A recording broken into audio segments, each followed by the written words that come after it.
Assalamualaikum warahmatullahi wabarakatuh. Kita di sini akan belajar mengenai sistem sirkulasi manusia. Dari materi kali ini, siswa dapat memahami struktur jaringan darah dan alat-alat peredaran darah dengan benar. Siswa dapat menjelaskan aliran darah pada sistem peredaran darah besar, peredaran darah kecil, dan sistem limfa dengan tepat. Siswa dapat menganalisis macam-macam gangguan fungsi pada sistem sirkulasi dengan baik. Lalu, apa itu sirkulasi darah? Sistem sirkulasi adalah suatu sistem transportasi yang mengedarkan sari-sari makanan dan O2 ke jaringan tubuh, mengembalikan CO2 ke paru-paru, zat sisa metabolisme ke ginjal, dan mengedarkan hormon untuk kelangsungan hidup sel tubuh.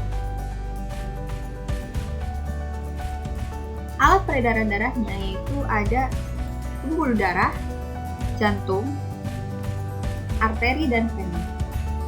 Dalam pembuluh darah, komponen darah terbagi menjadi dua, yaitu sel darah dan plasma darah. Plasma darah itu merupakan cairan berwarna kuning yang mengangkut nutrisi untuk tubuh.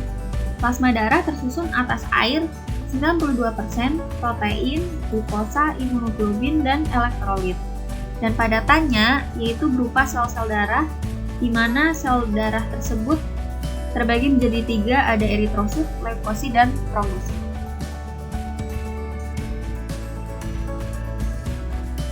Sel darah merah atau eritrosit. Sel darah merah ini bentuknya konkav, tidak berinti, tidak dapat bergerak bebas, dan tidak dapat menembus dinding kapiler. Jumlah pada orang dewasa laki-laki itu sekitar kurang lebih 5 juta, dan pada wanita kurang lebih 4 juta. Dibentuk dalam sumsum merah tulang pipih. Kemudian memiliki pigmen respirasi yaitu hemoglobin, dan umur eritrosit ini kurang lebih adalah 125 hari. Eritrosit yang sudah mati dan tua akan dirombak di dalam hati dan limfa menjadi bilirubin atau zat warna abadi. Di eritrosit terdapat agglutinogen atau antigen yang menyebabkan penggolongan darah. Penggolongan darah itu ada dua, yaitu sistem ABO dan sistem resus. Perhatikan baik-baik pada label ini. Golongan darah A itu ditentukan dari antigen atau agglutinogen yang ada di permukaan eritrositnya. Pada golongan darah tipe A atau golongan darah A itu hanya memiliki agglutinogen A saja pada permukaan eritrositnya. Pada golongan darah B hanya memiliki agglutinogen B pada permukaannya. Dan pada golongan darah AB itu memiliki agglutinogen A dan B. Sedangkan golongan darah O itu tidak memiliki agglutinogen. Kita juga memiliki plasma antibody atau antibody, di mana golongan darah A ini tidak boleh memiliki antibody yang sama dengan tipenya. Jadi, golongan darah A itu memiliki antibody atau agglutinin B. Begitupun dengan golongan darah B hanya memiliki agglutinin A, dan tipe AB itu tidak memiliki agglutinin, dan O memiliki agglutinin A dan B. Golongan darah A dapat menerima dari golongan darah A dan B, dan dapat menjadi donor untuk golongan darah A dan AB. Golongan darah B dapat menerima dari golongan darah B dan O, dan dapat menjadi donor untuk golongan darah B dan AB. Sedangkan golongan darah AB itu hanya mampu menerima dari golongan darah AB, AB, dan O atau resipien universal, dan dapat menjadi donor untuk AB saja. Sedangkan golongan darah O itu mampu menerima dari golongan darah O saja dan menjadi donor AB, AB, dan O atau donor universal. Selanjutnya ada golongan darah sistem resus. Golongan darah sistem resus ini berdasarkan antigen resus yang berada di eritrosit. Jadi, jika tes darah ada tanda plus atau tanda minus, itu menunjukkan ada tidaknya antigen resus di permukaan eritrosit kalian. Resus positif itu memiliki antigen resus di permukaan eritrositnya.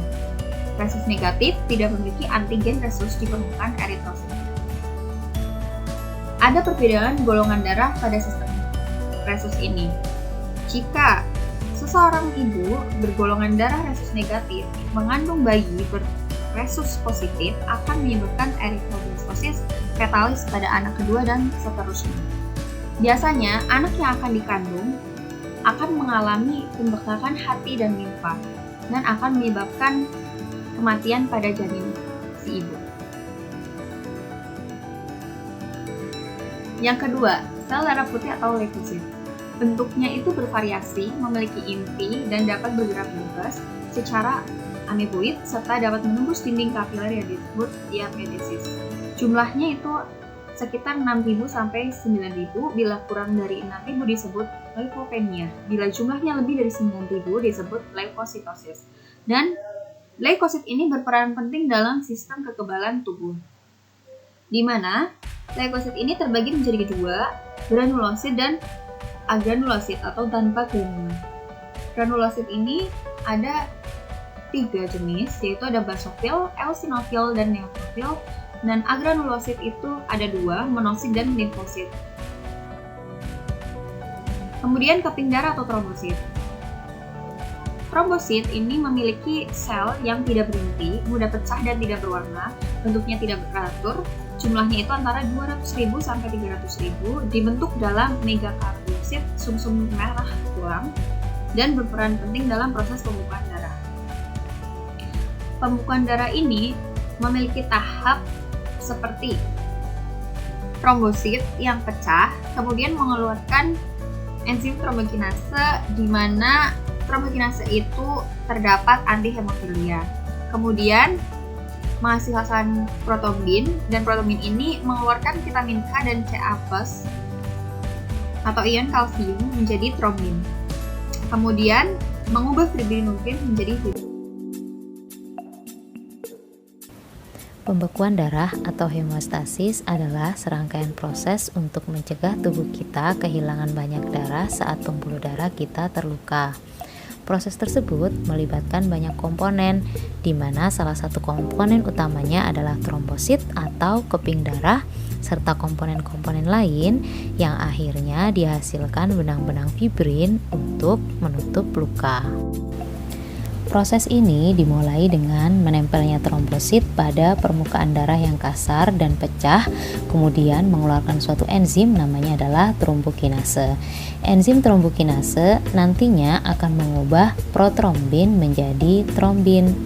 Protrombin adalah enzim yang belum aktif, jadi harus diaktifkan dulu oleh trombokinase dengan bantuan ion kalsium dan vitamin K sehingga menjadi enzim yang aktif, yaitu trombin. Tanpa adanya kalsium dan vitamin K, proses perubahan ini akan memakan waktu yang lebih lama. Dan nantinya trombin yang dihasilkan akan merubah fibrinogen, yaitu protein yang larut dalam plasma darah, menjadi benang-benang fibrin dan kemudian akan menutup luka. Lebih singkatnya, saat pembuluh darah terluka, trombosit akan mengeluarkan enzim trombokinase yang akan mengubah protrombin menjadi trombin dengan bantuan ion kalsium dan vitamin K. Kemudian trombin akan mengubah fibrinogen menjadi benang-benang fibrin yang menutup luka kita. Jantung merupakan alat pompa darah terletak di rongga dada sebelah kiri, yang dibungkus oleh 3 lapisan, yaitu endokardium, miokardium, dan perikardium. Ruang jantung manusia terdiri dari 4 ruangan, yaitu atrium kanan, atrium kiri, ventrikel kanan, dan ventrikel kiri. Sistem peredaran darah ada 2, yaitu sistem peredaran darah kecil dan sistem peredaran darah besar. Sistem peredaran darah kecil dimulai dari bilik kanan, kemudian arteri pulmonalis, paru-paru, ke vena pulmonalis, dan ke serambi kiri. Pada sistem peredaran darah besar, itu dimulai dari bilik kiri, aorta, seluruh tubuh, vena cava, dan berakhir di serambi kanan. Sistem limfa. Sistem limfa merupakan sistem yang mengandung aliran limfa atau getah bening di dalam tubuh. Berbeda dengan sistem peredaran darah, sistem peredaran limfa termasuk dalam peredaran terbuka, karena cairan bisa keluar dari limfa dan membasahi daerah di sekitarnya.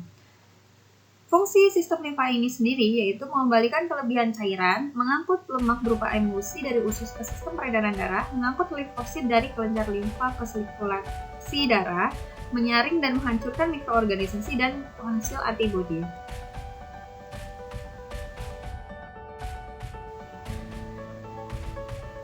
Komponen penyusun limfa yaitu terbagi ada 3. Ada organ limfa yang terdiri dari nodus limfa, tonsil, kelenjar timus, dan limfa.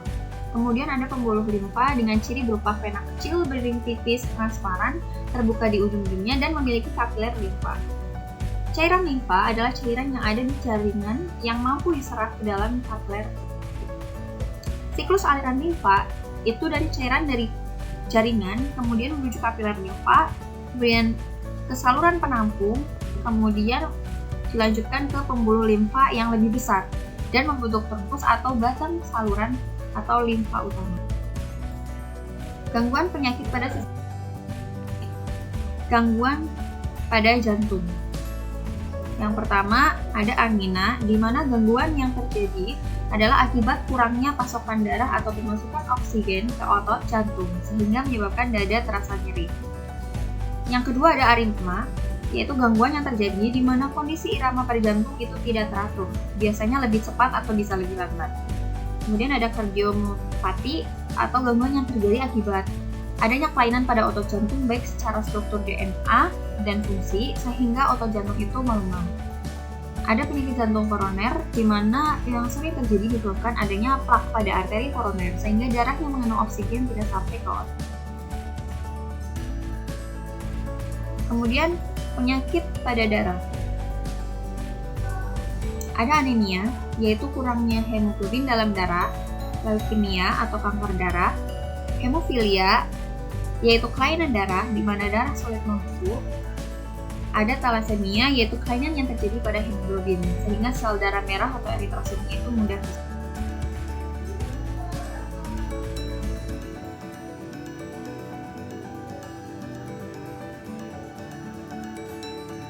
Gangguan atau penyakit pada pembuluh darah, yaitu ada 3, ada trombus, dan varises.